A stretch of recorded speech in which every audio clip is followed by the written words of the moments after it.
Jake Martinez stared out the window of the space station and felt his heart stop. The stars were gone. In their place hung massive ships, each one bigger than any city on Earth. There were hundreds of them, maybe thousands. They blocked out the sun and cast shadows across the entire planet below. "Sir, we're getting a message," said the communications officer behind him. Her voice shook as she spoke. "It's on all frequencies. Every radio, every television, every computer on Earth is receiving it." Jake turned around slowly.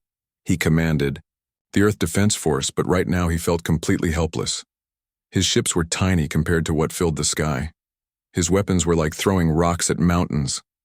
"Put it on screen," he said quietly. The main display lit up with an image that made everyone in the command center step backward. The creature on screen looked like a giant insect, but it stood upright like a human. Its eyes were black and cold. Sharp mandibles clicked as it spoke. Behind it stood dozens of other aliens, all different species, all watching with the same cold stare. "People of Earth," the creature said. Its voice was translated into perfect English, but there was no warmth in it. "I am Admiral Crixtal of the Zephyrian Empire. I speak for the Hegemony, a union of 12 civilizations that rule this galaxy." Jake felt sweat form on his forehead. 12 civilizations. 12 different alien species working together, and all of them were here at Earth.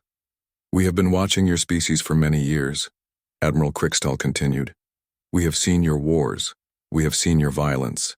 We have seen how quickly you spread across your solar system, always fighting, always destroying.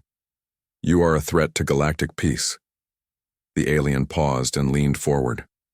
When it spoke again, its voice was like ice.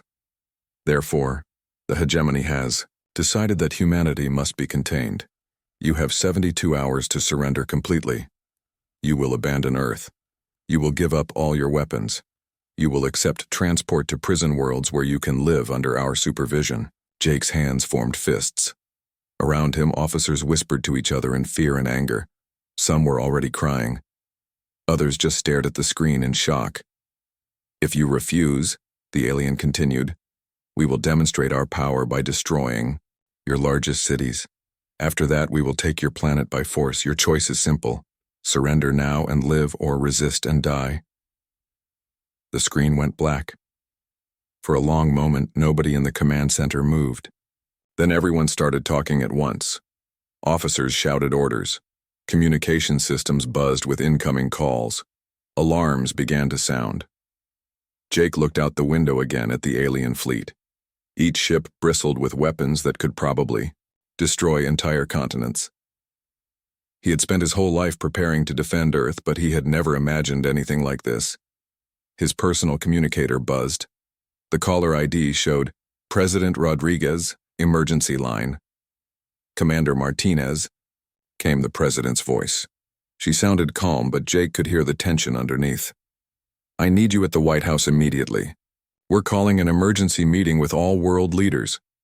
"Yes, Madam President," Jake replied. "But what can we possibly do against that?" He gestured toward the window and the massive alien fleet. "More than you think," she said quietly. "Just get here fast. And Jake, don't say anything to anyone about this conversation, not even your own officers." The line went dead. Jake stared at his communicator, confused. The president had sounded strange, like she knew something he didn't.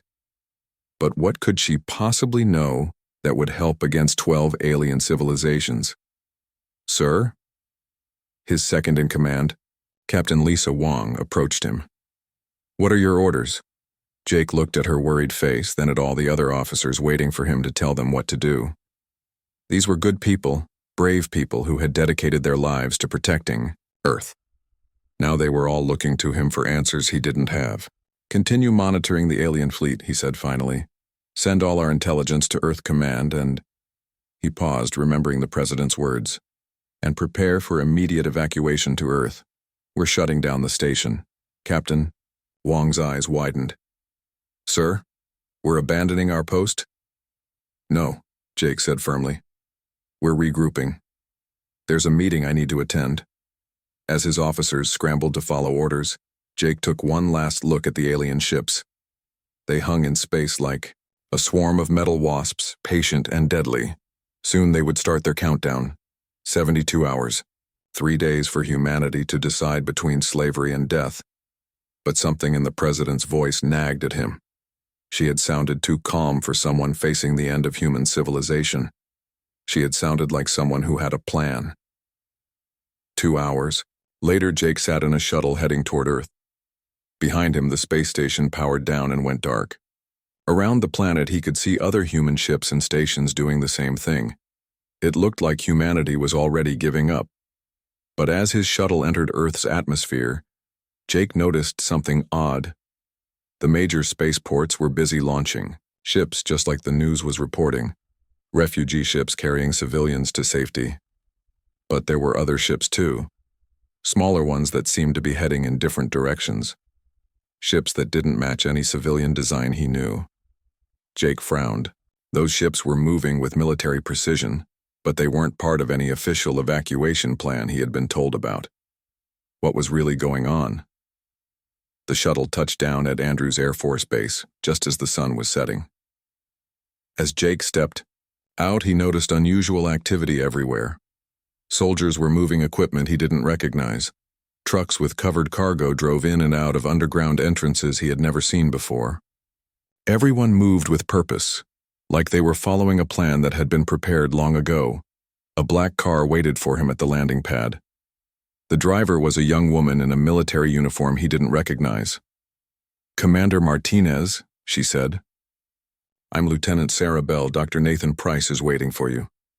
Dr. Price? Jake had never heard the name before. "Who is he?" Lieutenant Bell smiled, but it wasn't a happy smile. It was the smile of someone who knew a dangerous secret. "He's the man who's been preparing for this day for the last 30 years, she said. "And he's about to tell you why those aliens made a very big mistake." The black car drove through the streets of Washington, D.C. Jake Martinez watched through the window as chaos filled the city. People ran everywhere carrying bags and suitcases. Cars packed with families moved slowly through traffic jams. Store windows were broken and empty. It looked like the end of the world. But Lieutenant Sarah Bell drove calmly like she had seen all this before. She took turns down streets that Jake didn't recognize, heading away from the White House and toward areas he had never visited. "Where are we going?" Jake asked. "Underground," Sarah replied. "Much deeper underground than most people know exists." The car entered a parking garage that looked normal from the outside. But instead of parking, Sarah drove to a wall at the back. She pressed something on the dashboard and the wall opened, revealing a tunnel that sloped down into darkness. They drove for 10 minutes through the tunnel. Jake realized they were going very deep beneath the city. Finally, they reached a massive, underground complex that stretched as far as he could see. Hundreds of people in military uniforms worked at computers and control panels. The place hummed with activity. "Welcome to Deep Command," Sarah said as they got out of the car. "This place has been here since 1962. Most of the government doesn't even know it exists." Jake stared in amazement. The complex was huge, with multiple levels and corridors branching off in all directions. How had something this big stayed secret? "Commander Martinez?" A tall woman in a general's uniform approached them. She was about 50 years old with gray hair and sharp eyes. "I'm General Amy Thompson. Thank you for coming." "General," Jake said, saluting. "I've never heard of you before." "That's because I don't officially exist," she replied with a slight smile. "None of us do. We're part of a project that started during the Cold War. Back then, everyone thought the biggest threat was nuclear war with the Russians. They were wrong." General Thompson led Jake through corridors filled with equipment he had never seen before. Soldiers worked on weapons that looked nothing like anything in the official military. "In 1962, we had our first real contact with aliens," General Thompson explained as they walked. "Not the peaceful meeting that the public learned about 20 years later. The real first contact was an attack. A single alien probe tried to destroy Washington, D.C. Jake stopped walking. "That's impossible. I would have heard about it." "We barely stopped it," the general continued. "Took everything we had and pure luck. After that, President Kennedy created this project. We've been preparing for the aliens to come back ever since. They entered a large room where a man in a white lab coat stood in front of multiple screens showing the alien fleet above Earth. He was thin, about 60 years old, with tired eyes that had seen too much. "Commander Martinez," the man said without turning around. "I'm Dr. Nathan Price. I've been waiting to meet you for a long time." "Dr. Price," Jake said. "What exactly is going on here?" Dr. Price finally turned around. "We're showing the aliens exactly what they expect to see: panic, chaos. A primitive species that has no choice but to surrender." He smiled, but it was not a kind smile. "What they don't know is that everything happening on the surface is fake." Jake felt confused. "Fake? But I saw the riots. The refugee ships." "The riots are real, but they're organized," General Thompson explained. "Every major city has teams of people whose job is to create panic on command. The refugee ships are real too, but they're not going where the aliens think they are." Dr. Price walked to a large map on the wall. It showed the entire planet, but there were marks and symbols that Jake didn't understand. "For 60 years, we've been building weapons and hiding them," Dr. Price said. "Not in obvious places like military bases, in places no one would think to look, under cities, inside mountains, at the bottom of oceans." He pointed to different spots on the map. "Here's a particle beam system built into the Rocky Mountains. Here's an electromagnetic pulse generator under the Sahara Desert. Here's a quantum disruption field hidden beneath the Great Lakes." Jake stared at the map. There were hundreds of marks. "This is impossible. Something this big couldn't stay secret." "Each project was separate," General Thompson said. "No one person knew about all of them except Dr. Price and a few others. Everyone who worked on them thought they were building something else. The Mountain Project thought they were building a mining system. The Desert Project thought they were building a solar power plant." A young man in a captain's uniform approached them. He was tall and muscular with short black hair and intense eyes. "General Thompson," he said, saluting. "Captain Steve Barnes reporting. All teams are in position." "Good," the general replied. "Captain Barnes leads our special operations teams. They've spent the last 6 hours placing devices at key locations around the world." Jake looked at Captain Barnes. "What kind of devices?" "The kind that will make the aliens very sorry they came here," Barnes replied. Dr. Price led them to another room where a woman worked at a computer covered with equations that hurt Jake's head to look at. She was young, maybe 30, with red hair and the focused expression of someone solving a very difficult puzzle. "Dr. Susan Walsh," Dr. Price said. "Our quantum physics expert. She's making final preparations for something the aliens have never seen before." Dr. Walsh looked up from her computer. "The calculations are complete," she said. "We can activate the system anytime after the 48-hour mark." "What system?" Jake asked. Dr. Walsh smiled. It was the smile of someone who knew how to break the laws of physics. "We call it the reset button," she said. "It does exactly what it sounds like." Jake felt overwhelmed. Everything he thought he knew about Earth's defenses was wrong. The military he had served in was just the visible part. The real military had been hidden for decades. "Why are you telling me this now?" he asked. General Thompson put her hand on his shoulder. "Because in 36 hours, you're going to be the one talking to the aliens. You're going to deliver humanity's response to their ultimatum." "Me? But I'm just a space station commander. You're the highest-ranking military officer who isn't part of this project," Dr. Price explained. "The aliens will believe you're speaking for all of humanity. They'll think you're desperate and scared." "And am I?" Jake asked quietly. Dr. Price walked to the window that showed the alien fleet hanging in space above them. "You should be," he said. "Not of them, but of us. Because what we're about to show them will change how every species in the galaxy thinks about humanity forever."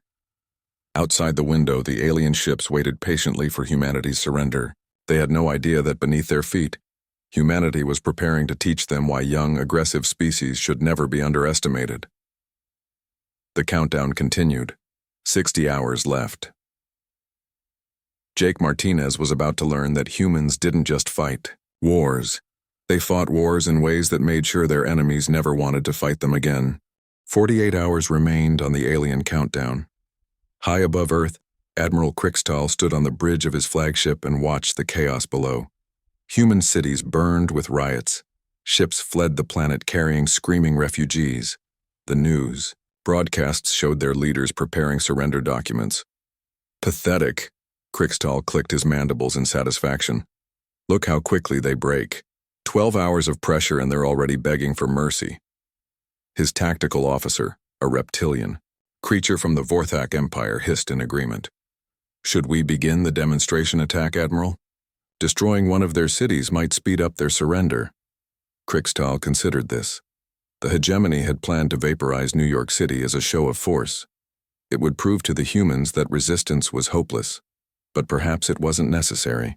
The humans seemed beaten already. Prepare the weapons, he decided. Target their largest city. If they don't surrender in the next 12 hours, we'll show them what real power looks like. On Earth, the deception continued perfectly. News cameras showed President Lisa Rodriguez in the Oval Office, her hands shaking as she signed documents. Behind her, advisors argued loudly about surrender terms. To anyone watching, it looked like the leadership of Earth was falling apart. But the real President Rodriguez was 300 feet underground in deep command, watching the alien fleet through hidden cameras. She sat calmly at a conference table with military leaders from around the world. The aliens are positioning their weapons, reported Colonel Ben Harper from his station. He was a thin man with glasses who looked more like a librarian than a soldier, but Jake Martinez was learning that appearances meant nothing in this hidden war. Excellent, Dr. Nathan Price said from across the table. They're doing exactly what we predicted they would do 60 years ago. Jake still felt overwhelmed by everything he had learned. Colonel Harper, what exactly is your job here? Ben Harper smiled.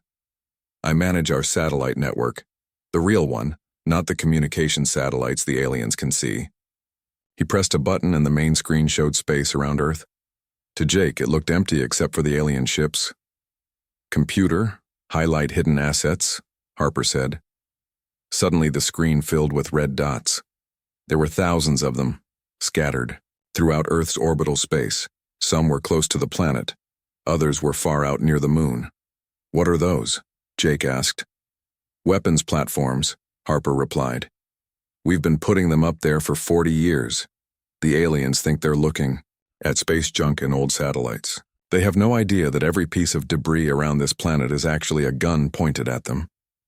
Dr. Susan Walsh looked up from her computer workstation. Her red hair was messy from working for days without sleep. The quantum arrays are ready for activation, she announced. All we need is the final authorization code. General Amy Thompson nodded. Not yet. We need to let them get closer to their attack position. The more confident they feel, the harder they'll fall.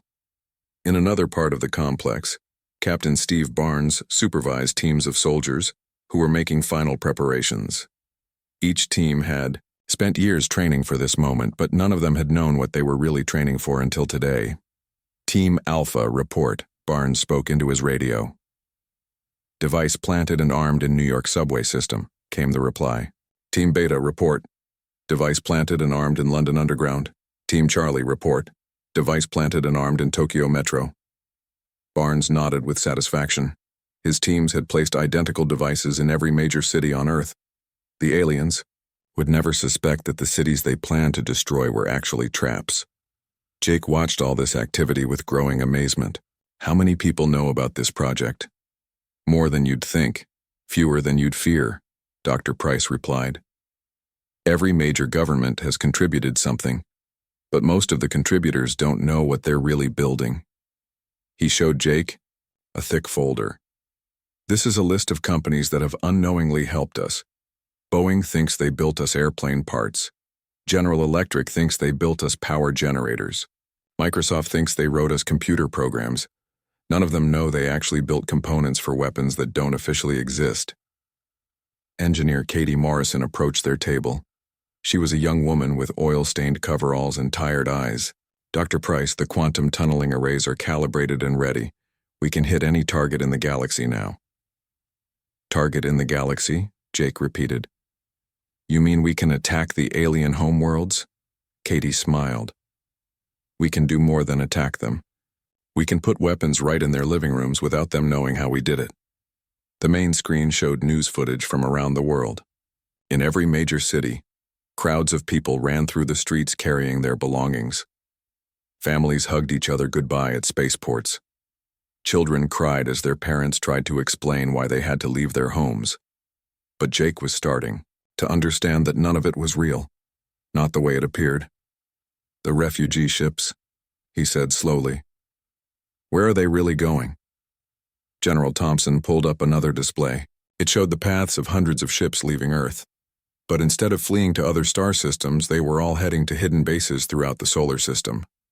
Mars Base 7, Europa Station, the asteroid belt mining colonies. She explained. We've been building them in secret for decades. Every refugee ship is actually carrying soldiers and weapons to positions the aliens don't know about. Jake stared at the display. Humanity wasn't running away. They were spreading out, surrounding the alien fleet without them knowing it. Admiral Crixtal's voice came through the communication system. The alien was making another broadcast to Earth.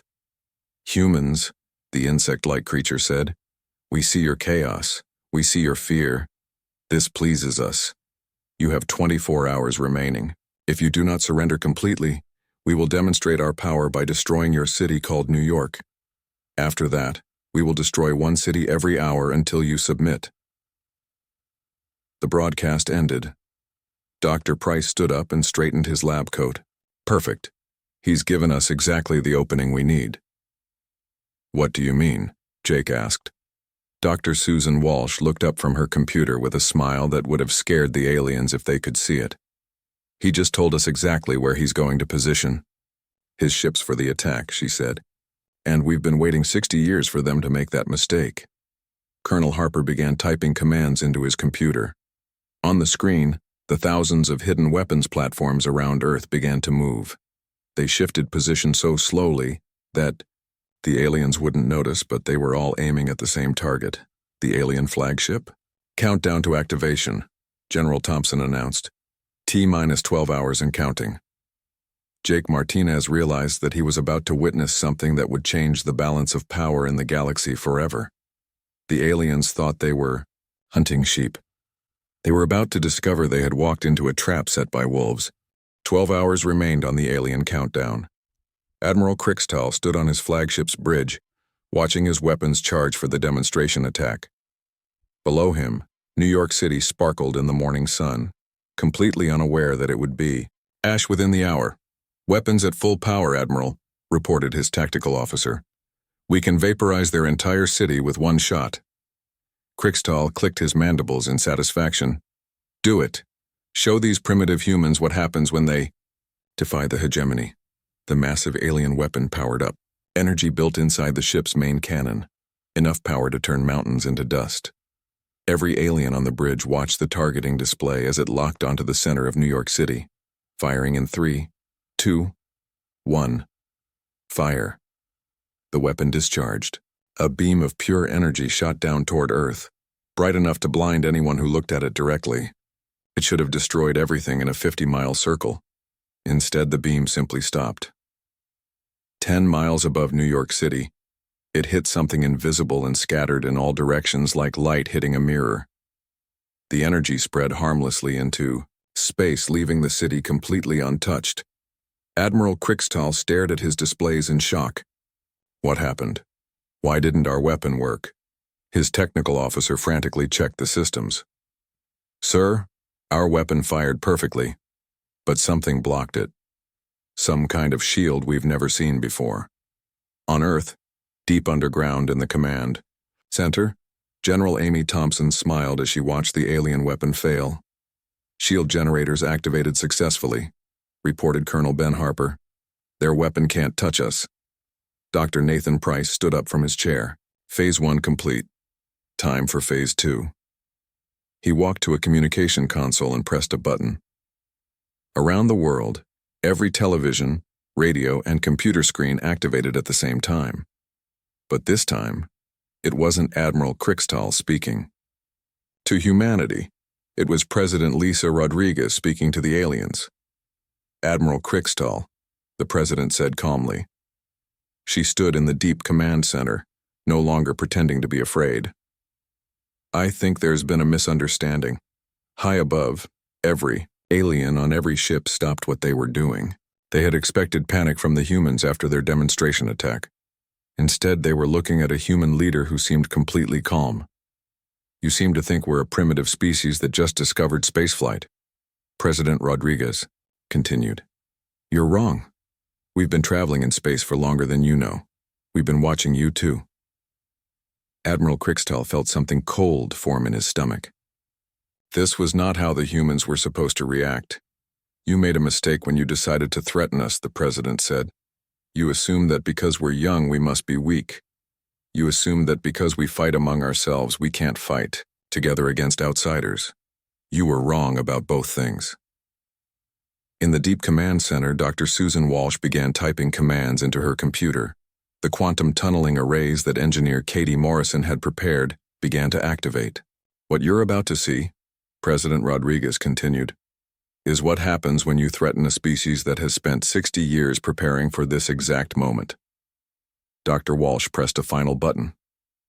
Quantum tunneling activated. Weapons deployed to all hegemony homeworlds. Around the galaxy, something impossible happened. On 12 different planets in the heart of 12 different alien civilizations, strange devices suddenly appeared. They materialized out of thin air in government buildings, military bases, and population centers. The devices were small and quiet. They looked harmless. But every alien government received the same message at the same time. These devices were bombs powerful enough to destroy entire planets, and they had been placed using technology that could bypass any defense. Admiral Kriegstall's communication system exploded with panicked messages from across the galaxy. "Admiral, strange devices have appeared in our capital city. Sir, weapons have materialized inside our military headquarters.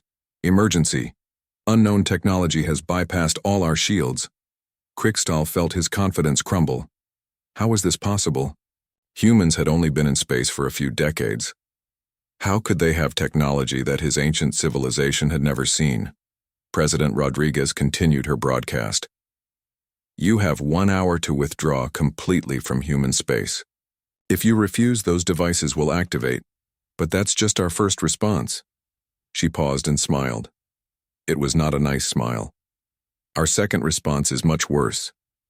Lieutenant Paul Anderson, monitoring alien communications from his station, turned to Dr. Price. "Sir, we're intercepting thousands of emergency messages from the hegemony worlds. They're terrified." Dr. Price nodded. "Good. Fear makes them think more clearly." On the main screen, they could see the alien fleet beginning to panic. Ships that had been in perfect formation started moving erratically. Communication traffic between the vessels increased dramatically. Colonel Harper pulled up another display. "Our hidden satellites are in position. Every alien ship is targeted by at least 50 different weapons." Captain Steve Barnes received reports from his teams around the world. "All ground-based systems are ready. The aliens can't move without us knowing about it." But the real surprise was still coming. Dr. Walsh activated her final program. The one that would show the aliens the true horror of human warfare. "Temporal targeting system activated," she announced. "We now have weapons locked onto every hegemony world, at every point in their history." Jake Martinez finally understood what she meant by the reset button. "You mean you can attack them in the past?" "Not just attack," Dr. Walsh replied.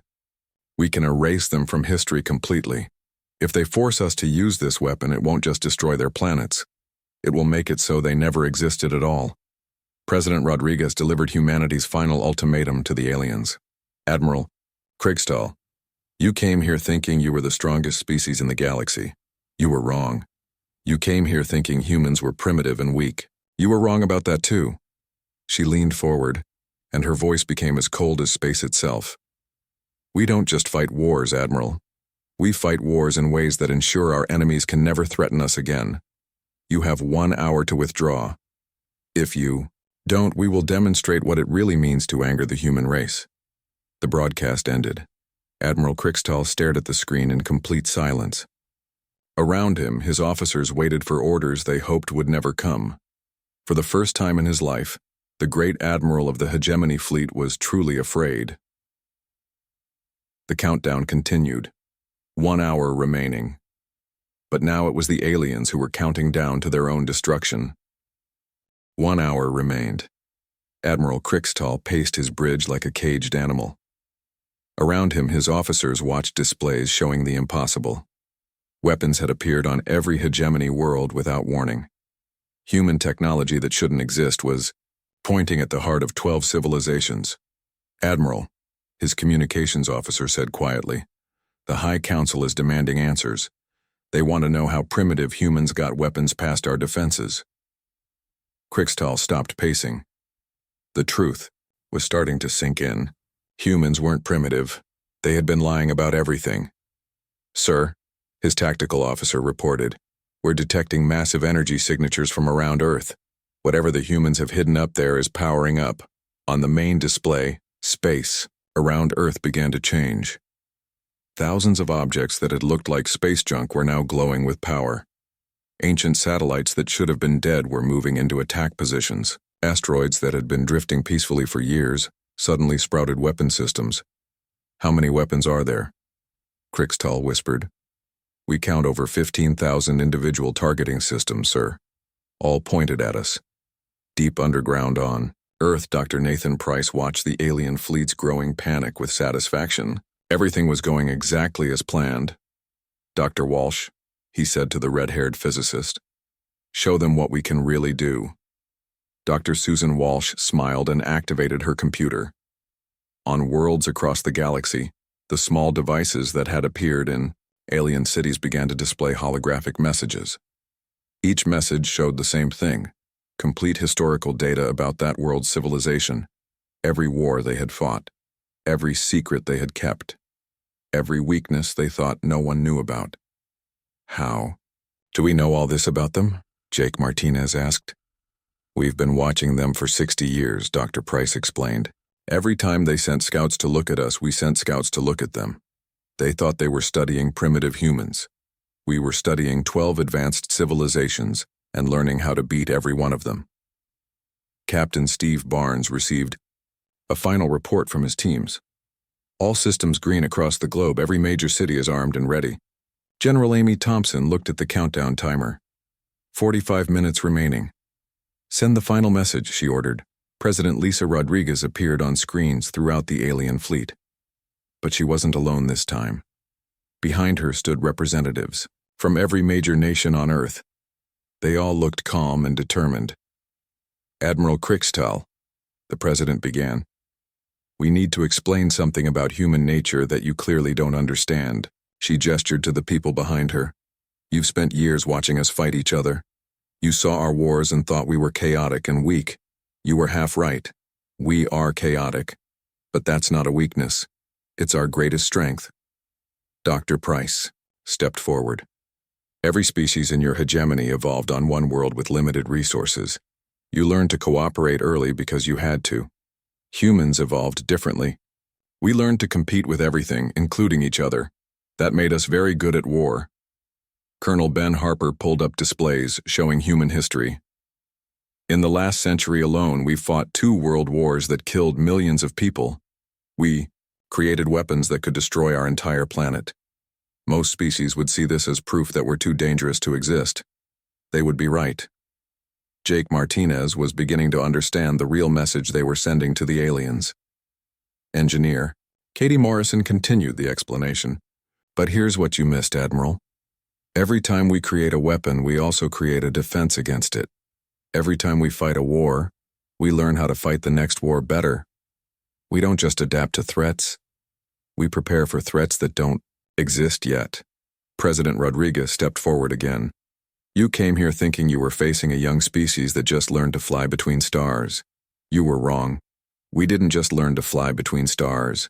We learned to fight between stars. And we've been preparing to fight you specifically since 1962. Admiral Kriegstall felt something he had never experienced before: complete helplessness. His fleet was surrounded by weapons he couldn't see. His home world was targeted by bombs he couldn't defuse. His enemy knew everything about him while he knew nothing about them. The devices on your worlds, Dr. Walsh explained, are not just bombs. They're connected to our temporal targeting system. If you force us to activate them, they won't just destroy your planets in the present. They'll send destruction backward, through time, and erase your entire history. She paused to let this sink in. Your civilizations will never have existed. Every person, every achievement, every moment of your species' lives will be erased from reality itself. That's not death, Admiral, that's something much worse. Lieutenant Paul Anderson monitored the alien communications. Sir, we're detecting panic on every hegemony world. Their governments are ordering immediate withdrawal. But President Rodriguez wasn't finished.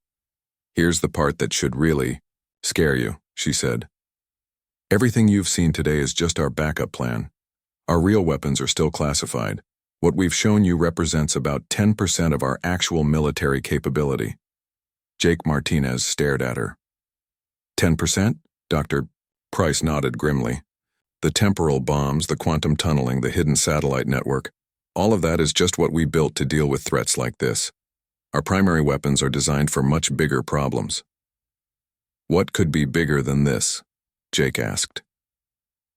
The things that are coming after the hegemony realizes what humans are really capable of, Dr. Price replied quietly. On his flagship, Admiral Krickstall made the hardest decision of his life. He opened a communication channel to all hegemony forces. All ships, he said, his voice defeated. Begin immediate withdrawal from human space. Do not approach Earth. Do not engage human vessels. Retreat to minimum safe distance and await further orders. President Rodriguez watched the alien fleet begin to move away from Earth, but her expression remained serious. Admiral, she said, in a final broadcast, you're making the right choice, but understand this. Those weapons targeting your worlds will remain active permanently. Any future aggression against humanity or human interest will result in the complete erasure of the attacking civilization. She leaned closer to the camera. Tell the rest of the galaxy what you learned here today. Humans don't just fight wars. We fight wars in ways that make sure our enemies never want to fight us again. We prepare for threats that don't exist yet. We turn our weaknesses into strengths and our chaos into weapons. The broadcast ended. Jake Martinez watched the alien fleet disappear into hyperspace. Earth was safe.